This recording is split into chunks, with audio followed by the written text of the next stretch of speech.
Hello guys and welcome to this video for Illuvium Overworld where we're going to be talking about consumables, plants, how to acquire them, what the plants look like, all those sort of things really. Because it came to my attention that not many people are really aware of the consumable side of Illuvium.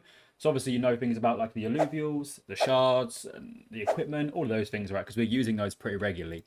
But I don't think a lot of people are aware of, one, what the consumables even do, two, how to use them on the alluvials, and three, the fact they come in different stages so that they are the abilities or the effects of the consumables themselves are enhanced from like stage 0 all the way up to stage 3. So there is 4 stages of the consumables. So there'll be stage 0, stage 1, stage 2, stage 3. And again, the consumables will do the same things. It will just be the fact that they are slightly enhanced rather than gaining any new abilities. But anyway, I'm already waffling, so let's just crack on. First of all, we will talk about how to use your consumables, because this is something I didn't really realize until quite recently. So I was obviously going around the overworld collecting all of these different plants, mainly thinking I was doing it to get the essences for crafting augments, not realizing that the other side of those harvests were giving me consumables, and I had no idea how to use them. So we'll quickly go over that before I show you what all of the plants look like, what all of the different ones do, etc. So if you just open up your team, as you can see here on my rotor, I've already got one activated, but I'll quickly show you how to do it. So you'll grab any of the consumables, you'll just simply drag it onto one of the alluvials, and that will be activated then for the next time you go into combat, or depending on what they do, right? So we'll go over that. So for example, this Jellyfruit one right now gives me 30 Omega power and 2 energy regen for next combat. So if I was to drag this onto my stabbing, the next time I go into combat now, that will be activated, right? And just another quick note as well, these can be used in Sanctum Mesa or in the overworld while you're in a run. So it's not, you don't have to pre-activate all of these while you're, organizing everything in Sanctum Mesa. You can do this while you are in your region already, in your stage 1, stage 2, stage 3, etc. So if you come across a really, really strong encounter, let's say, for example, you run into an elusive hollow that you really, really want to capture. You can then preemptively, before you enter that wake, you can then deck out your entire team with consumables, which is something that I came to the realization yesterday that is such a huge deal, and I wasn't doing that before, right? I wasn't even aware that you could use consumables. So that's like a game changer. Like when it comes into open beta, where you are finding these alluvials that they are then once again able to be captured and they're your assets, right? You're not going to want to let those go. So if you run into a hollow, you're not going to want to let that hollow go, right? So you're going to want to deck your entire team out with consumables, etc., etc. Again, I am rambling an awful lot, but you get the point, right? Like, this is a pretty big deal when it comes to securing that combat, that win, and being able to capture that alluvial. So let's quickly go into the region. I'll show you what each of them look like. I'll show you what the plants are, what they harvest from the plants, and then the effects of the consumables that you'll get from those plants. Okay, so here we are in Brightland Steppes. We're just going to use a stage 1 for an example. Again, I just want to reiterate, it's not really that important about what tier of the consumables we are gaining in this video. That's not going to change what they do. It'll just change the numeric values of what they are doing, right? So you'll see in a second when we go over some of them. But don't be focused on the tiers. We're just going to go find the plants. We'll harvest the plants, and then we'll go over the consumables and explain what each of them do. So I'll stop and start this recording as and when we get to the plants, rather than you just watching me fly around for like 45 minutes trying to find one of every single harvestable plant. We'll just do it that way, all right? Okay, guys, so here we are at our first harvestable. I believe this one is called a pop spore, but we'll quickly harvest it. We'll have a look at what we get out of it, and then we'll have a quick read over what it does. So harvesting it now. There we go. Yep, so I've got an uncommon pop spore as well as a growth essence. So remember, when you're harvesting a lot of these plants, you're also going to get essences that can be used for crafting augments, which are really, really valuable. But we're going to mainly be focusing on consumables in this video. So we'll go over the pop spore quickly and see what that does. Bum, bum, bum. So if we just go up to the top here and type in pop spore, if I could click it, that'd be fantastic. Pop spore. Or if I could spell pop spore, that would also be fantastic. So this one here, what a pop spore will do when you drag it onto one of your alluvials before going into combat is it's going to give it 30 thorns the next time you go into a wake. So thorns is basically, I mean, it can be used on any alluvial, but it's best used on things like tanks, because what thorns will do is when that alluvial is being attacked, it will then distribute a portion of that damage it's taking back to the enemy as damage done. So yeah, best used on tanks, but can be used on any alluvial really. A pretty good defensive one for like things like frontline bulwarks, etc. Okay, so here we are at our next harvestable. It looks a little bit like a mushroom. I believe it can pop out of the floor, although it seems a little bit... There you go. There you go. Oh, no. So when you get closer, it seems to retreat. But we'll harvest this one quickly, see what we get out of this, and have a read over what that one will do as well. So this one's given us a common flint cap. So if I remember correctly, this one is pretty much what the... where is it? Flint cap. I believe it gives some level of experience. Experience gains. Yes, exactly. So this one is honestly very, very good. If you can get a load of these together, you can throw these on like half of your team. If you're... For me, I was at least using these for... I was trying to gear up 3 of my rotters so I could get them to max level and then fuse them all together to evolve them. If you can get a ton of these, it makes leveling up your alluvials and like going for those evolutions like caps. So basically, if you didn't know, you have to get your alluvial to max levels before you can fuse it, right? So like grinding out those max levels on your alluvials, this becomes way, way easier if every time you go into combat, you just whack a load of these on there. So this one is really, really good. But again, I'll read out what it does. So it's gained 250% more experience for the next time you're in combat. So I'm unaware if you lose combat, you gain experience or not. I would believe you probably don't gain experience if you lose the encounter. But that's something that I need to find out for myself personally as well. But regardless, again, another really, really good one to keep your eye out for if you are wanting to try and gain some real fast levels and I guess grind out those levels. Alright, so here we are at our next one with this enthusiastic boy, I guess you could call it. I think this is the Floraball, if I'm not mistaken, but we'll see. I believe we're harvesting that little pearl looking thing at the top. Or Gumbo Ball, I think it's called, maybe. Yes, Gumbo Drop, there we go. So this one, here he is. Gain 30 attack damage and 15 attack speed for the next combat. Now, this is a really, really strong one for things like rogues or fighter units, because obviously things like rogues and fighters, especially if you're running something like Vanguard, I believe, that gets increased attack speed on Vanquish, maybe. I might be wrong about that, but either way, one of the rogue higher synergies ends up being really, really good for attack speed and stuff like that. Things that are going to increase attack speed. Rogues ornately are very good because they have more crit chance. So attack damage and attack speed plus the ornate crit chance is just going to be... it's going to scale very well, right? But yeah, another really good one to look out for on fighter comps. That could be insane. Like if you have like 5 to 7 fighters, your attack speed is going to be so off the charts anyway. And then if you have... just for example... Put 5 Gumbo Drops on your 5 fighters. Those 5 fighters have the fighter synergy, plus they have the attack damage and 15 attack speed. I mean, again, I have a rare one here, right? Let me quickly just... Gumbo. If you put 25 attack speed and 50 attack damage on top of those fighter synergies, man's going to be quick. That's going to be some speedy attacking. But you get the point, right? You can see how strong these sort of things can be when you apply them before combat. Like, it makes a huge difference. So it's good to know about these sort of things. So Gumbo Drop, lovely jubbly. We love those. All right, so here we are at our next one. I want to go with this one being the Ringnut, but we'll have a quick check. That one completely fell apart. It's also taking a while to get harvest. There we go. So yes, it's the Ringnut. Have a quick read over what the Ringnut will do for us in combat. If I could not close that down, that would be ideal. Ringnut. There we go. We're going to look at the rare one. So this one restores 20 shard integrity. Now, this one I wasn't quite sure if I was getting it right, but what I did realize is, so when I lost combat with my alluvials, they obviously, this blue bar here, if you can see that, a bit clearer to see on the rotter. If you can see that blue bar there, right now they're all currently full because I've not been in any level of combat. But if you lose in Awake, these will be reduced slightly, so that next time you go into combat, you won't start on full HP. So from what I could muster, Shard Integrity was basically the HP, or the remaining HP, of your alluvials. So if this was now damaged, using that on it, I've just consumed it like a tit. It's done nothing for me, obviously, because it was already at max HP. But that would restore the HP before you go into combat.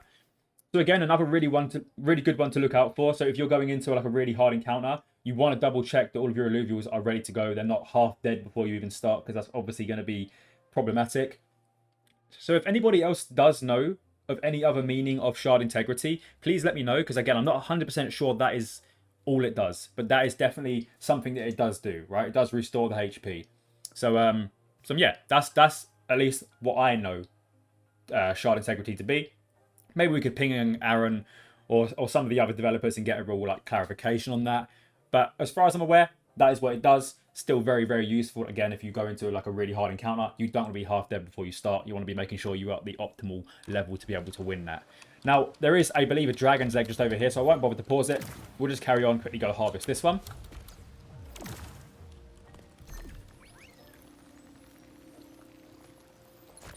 So there we go, we've got a dragon's egg.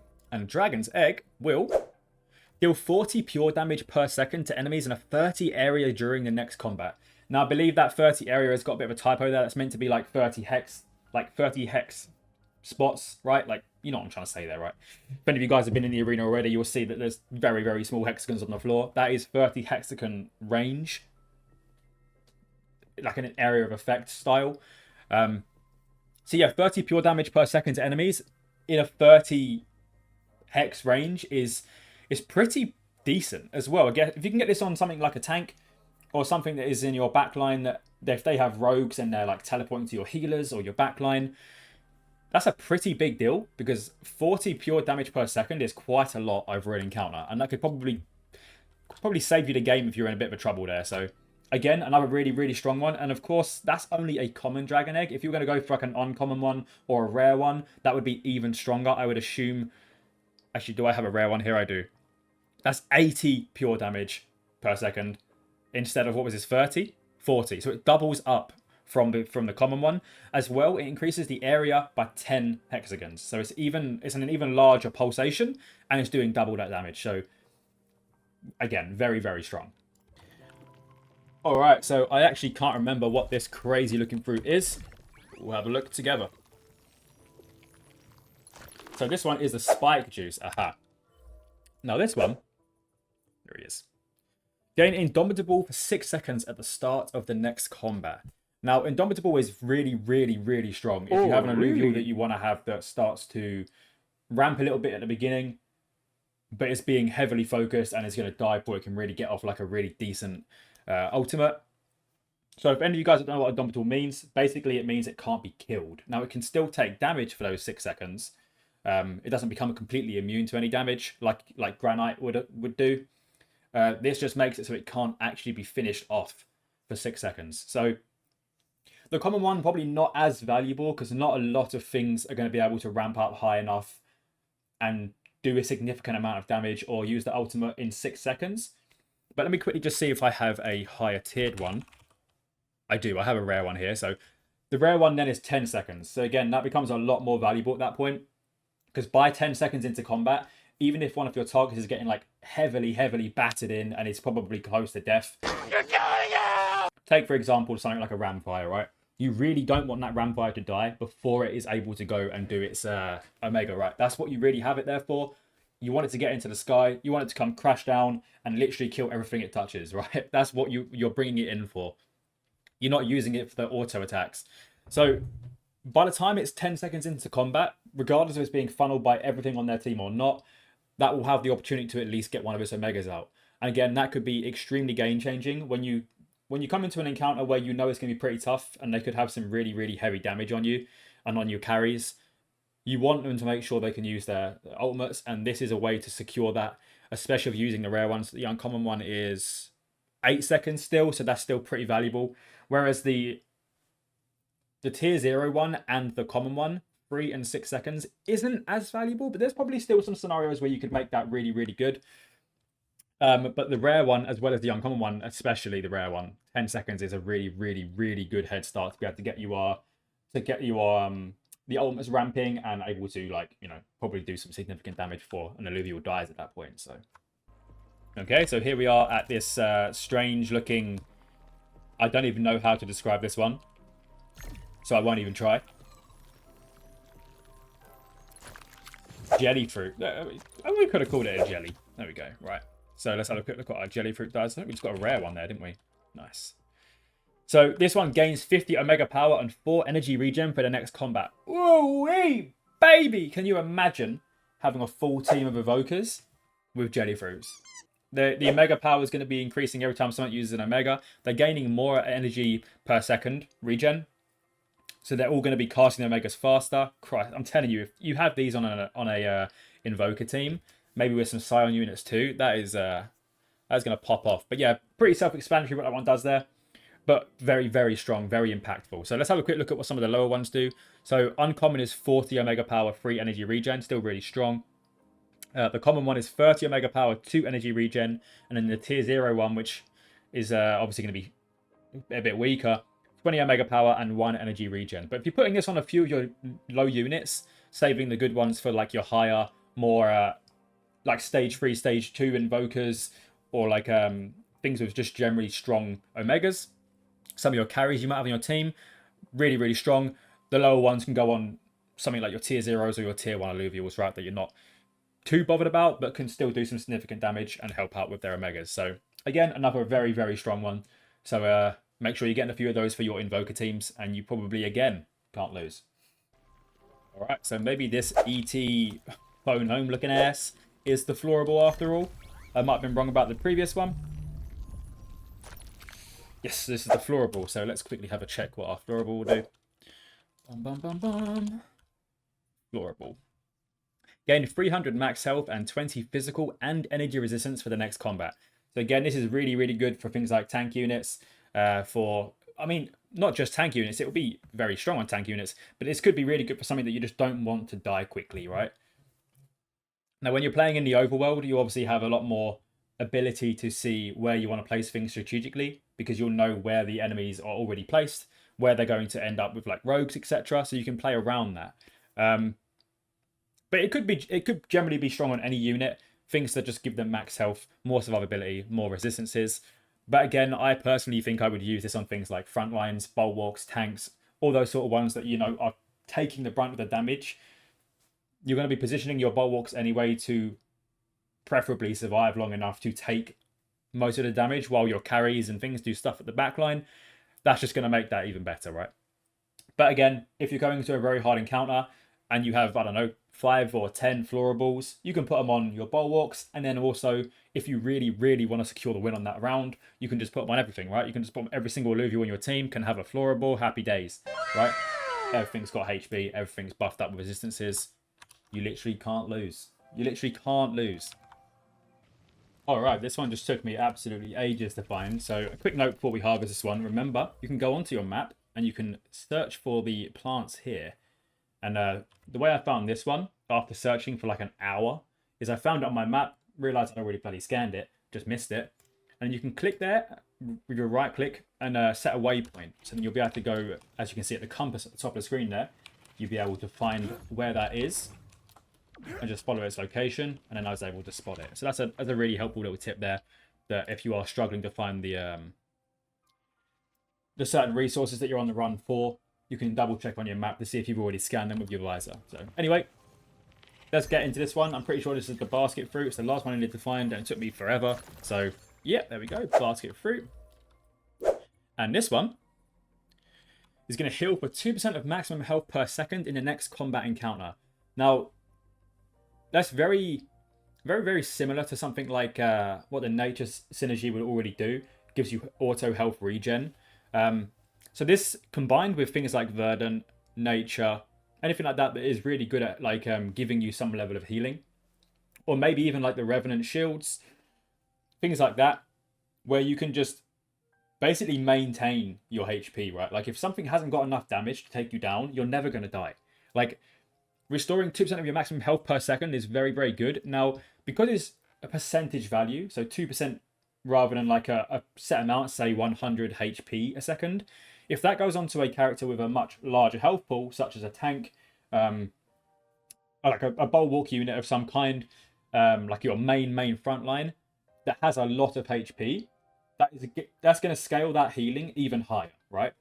Compared to if you put on something like a Flish that's got barely any HP. 2% of its HP pool per second won't be as impactful, and it's more likely to still die. But if you put on like a Goliath that is extremely tanky, that is going to heal it for a hell of a lot and could probably keep your front line alive unless they've got some crazy DPS. So a really, really valuable one to look at there. I've got a rare one here.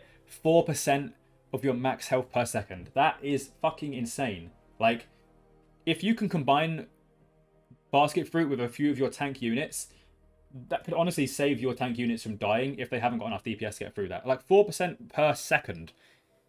Sheesh, that's a lot. Like that is a lot of HP. So again, like I've said on all of them, very, very useful to keep your eye for this one. To be fair, most of the consumables have a very, very good use case in certain scenarios. But yeah, basket fruit is pretty OP on tanky units, I would say. Alright, so there we have it. That is all the consumables that you can find in the overworld. What the plants look like, what they do, etc. So hopefully that was helpful to some degree for some of you guys that A, didn't know that you could even use consumables in the overworld currently, or B, which ones you really want to kind of target when you get into the open beta, which ones you want to really aim for to make your team the strongest they can be, that can benefit you in ways. Like I said, if you stumble across something like a hollow or a dark hollow, when that's public beta, and that's like super fucking good, you're not gonna want to lose that, right? You're gonna want to capture that. There's no way on this planet anyone's gonna want to be like, I don't mind losing a hollow, right? You're gonna want to capture it. So those consumables combined with your team are going to be extremely impactful, and it's just generally very good, useful information to have when it comes to going into encounters that you might not think you're ready for. If you stumble across a few tier 5s, tier 4s, and you've still got quite a weak team, those consumables on your team, if you have to use 1, 2, 3, 4, who knows, right? But that could make a massive difference on your team if you start decking up with consumables before you go into combat. Whether that's to just win the fight in general and try to capture something that you really want to get, or it's to go for a hollow and you want to pretty much just secure that win so that you have the chance of trying to capture it. Or things like Flintcaps, right? Like where you can just go and basically turbocharge your experience gains compared to just having to farm it out for even longer. If you can get some Flintcaps and you want to really rush the leveling process, that could really help. So again, hope that was really helpful for some of you guys. If anyone has any questions, please leave a comment down below, or you can watch me live on Twitch at twitch.tv/KieranBrown_, where I'm generally not as good at doing these sort of long form videos. I am aware that I ramble an awful lot. So if you have any more specific questions, I'll be able to help you on stream.